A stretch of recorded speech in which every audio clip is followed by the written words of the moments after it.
Selamat pagi Bapak Ibu dan saudara-saudaraku yang dikasihi oleh Tuhan. Senang sekali pagi hari ini saya bisa menjumpai Bapak Ibu di dalam tayangan video singkat ini.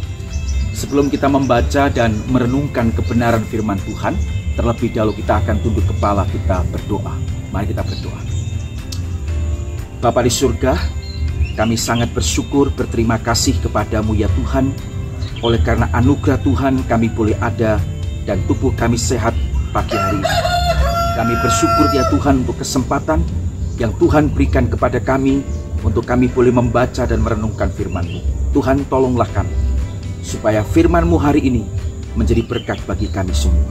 Di dalam nama Yesus kami berdoa. Amin.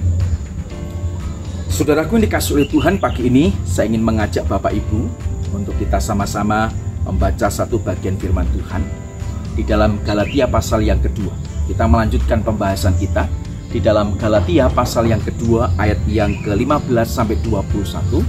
Tetapi karena waktu saudara, maka saya hanya akan membaca satu ayat, yaitu di ayat yang ke-16, menjadi ayat emas kita pada pagi hari ini, yaitu Galatia 2 ayat yang ke-16. Demikian bunyi firman Tuhan.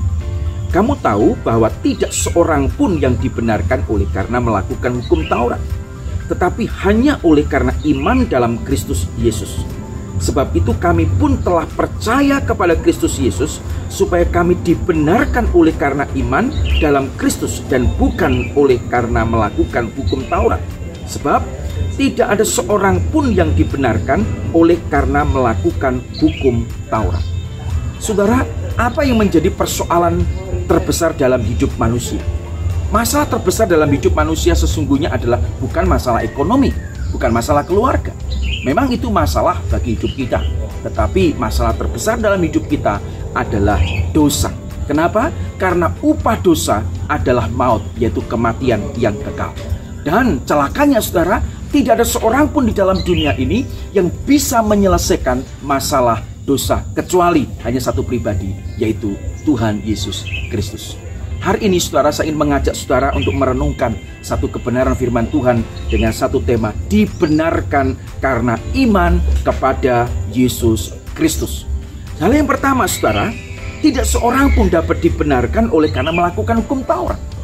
Jelas sekali saudara, Rasul Paulus di dalam ayat yang ke-16, 3 kali dia berturut-turut dia tegaskan bahwa tidak seorang pun yang dibenarkan karena melakukan hukum Taurat atau melakukan hal-hal yang baik, tidak mampu. Bahkan di dalam terjemahan lain dikatakan tidak ada seorang manusia pun yang bisa dibenarkan di hadapan Allah dengan cara mentaati hukum Taurat. Saudara, mungkin kita memahami selama ini bahwa hukum Taurat itu hanya 10. Tetapi sesungguhnya hukum Taurat, hukum orang-orang Yahudi, perintah-perintah Yahudi, ya, Taurat Yahudi itu ada berjumlah 613 hukum yang disebut sebagai mitzvot. Nah, saudara, 613 ini harus ditaati oleh orang-orang Yahudi pada saat itu. Mereka harus melakukannya dengan sempurna, barulah mereka dinyatakan menjadi orang yang benar atau diselamatkan. Tetapi saudara, tidak ada seorang pun yang sanggup melakukan. Kenapa? Karena satu hukum dilanggar, maka semuanya juga dilanggar. Saudara, itulah hal yang pertama yang harus kita pahami, bahwa tidak ada seorang pun yang dibenarkan di dalam dunia ini karena dia melakukan hukum Taurat.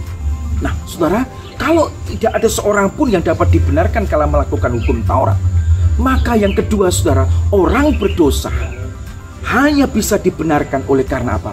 Iman di dalam Kristus. Paulus tegaskan, iman di dalam Kristus Yesus satu-satunya cara dibenarkan di hadapan Allah. Tidak ada cara yang lain. Lalu pertanyaannya saudara, apa artinya percaya kepada Kristus? Percaya kepada Kristus berarti kita menerima Kristus sebagai Tuhan dan Juru Selamat pribadi kita. Percaya kepada Kristus berarti kita sedang bersatu dengan Kristus. Kita bergantung penuh kepada Kristus dan kita disalibkan bersama dengan Kristus. Itulah arti daripada percaya kepada Kristus. Saudara, kalau saudara dan saya ingin dibenarkan di hadapan Allah, maka mau tidak mau, satu-satunya jalan harus kita percaya kepada Yesus Kristus. Nah saudara, ketika kita sebagai orang yang berdosa sudah dijadikan benar dibenarkan oleh Allah karena iman di dalam Yesus Kristus, maka apa yang selanjutnya harus ada di dalam kehidupan kita? Hidup kita harus nyata bahwa Kristus itu nyata di dalam hidup kita orang percaya. Di dalam ayat yang ke-20 dikatakan, namun aku hidup tetapi bukan aku lagi yang sendiri yang hidup, melainkan Kristus yang hidup di dalam aku. Seorang yang sudah dibenarkan, seorang yang sudah diampuni dosanya, seorang yang sudah percaya kepada Kristus, Kristus harus nyata di dalam hidup orang percaya itu. Artinya ada satu perubahan di dalam hidupnya. Kita mengingat Paulus, sebelum dia menjadi seorang Paulus, dia menjadi seorang Saulus yang begitu semangat untuk menyiksa orang-orang yang mengikuti jalan Tuhan. Mereka sangat membenci orang-orang percaya. Dia sangat membenci orang-orang Kristen.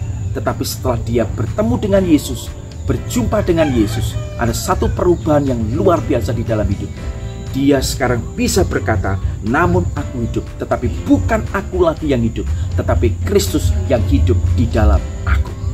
Seorang yang sudah dibenarkan seharusnya memiliki kalimat seperti ini, Kristuslah yang hidup di dalam aku. Saudara, bagaimana supaya perubahan itu terjadi? Bagaimana supaya kita bisa menyatakan diri bahwa Kristus ada di dalam diri kita? Biarkanlah Kristus bertakhta di hati kita. Dia mengatur hidup kita. Biarkan firman Allah itu, Alkitab itu hidup dan merembesi di dalam kehidupan kita. Firman itulah yang akan terus menuntun langkah-langkah kita. Dan biarkanlah Roh Kudus dengan leluasa mengatur kehidupan kita. Perubahan adalah sebuah keharusan. Kalau kita mengaku diri sebagai orang Kristen, mengaku diri sebagai pengikut Kristus, mengaku diri sebagai orang yang sudah dibenarkan oleh Kristus, maka perubahan itu adalah sebuah keharusan. Tetapi perubahan itu juga, saudara, membutuhkan satu perjuangan yang serius. Bukan hanya di mulut, saya mau berubah. Tapi perubahan itu harus kita perjuangkan terus-menerus. Kita menanggalkan semua kehidupan lama kita. Dan kita memakai kehidupan yang baru, yaitu kehidupan di dalam Kristus. Perubahan terjadi kalau saudara dan saya membiarkan Kristus sekali lagi mengatur dan menguasai hati dan pikiran kita. Tuhan Yesus memberkati. Kiranya Tuhan terus memimpin dan menuntun kehidupan kita, dan kita menjadi orang-orang Kristen yang senantiasa memuliakan nama Tuhan. Saudara dan saya orang berdosa, tetapi Tuhan telah membenarkan kita. Kita orang berdosa dan kita sudah dibenarkan oleh Kristus. Karena iman di dalam Kristus Yesus, maka kehidupan kita juga harus mencerminkan Kristus di dalam hati kita. Sehingga orang lain boleh melihat Kristus ada di dalam hati kita. Dan kita menjadi berkat bagi semua orang. Tuhan Yesus memberkati. Kita akan berdoa. Mari kita berdoa. Bapa di surga, terima kasih untuk kebenaran firman-Mu yang telah Tuhan berikan kepada kami pagi hari ini. Kami memohon Tuhan, kiranya Engkau memeteraikan firman-Mu di dalam hati kami, dan firman-Mu akan terus berbicara kepada setiap kami, bahwa kami adalah orang berdosa, tetapi Engkau sudah benarkan kami, sudah ampuni dosa kami, oleh karena kami beriman dan percaya kepada Engkau. Dan biarlah ya Tuhan, kehidupan kami yang sudah Engkau benarkan, yang sudah Engkau selamatkan ini, boleh mencerminkan Kristus dan kehidupan yang menjadi berkat bagi sesama kami.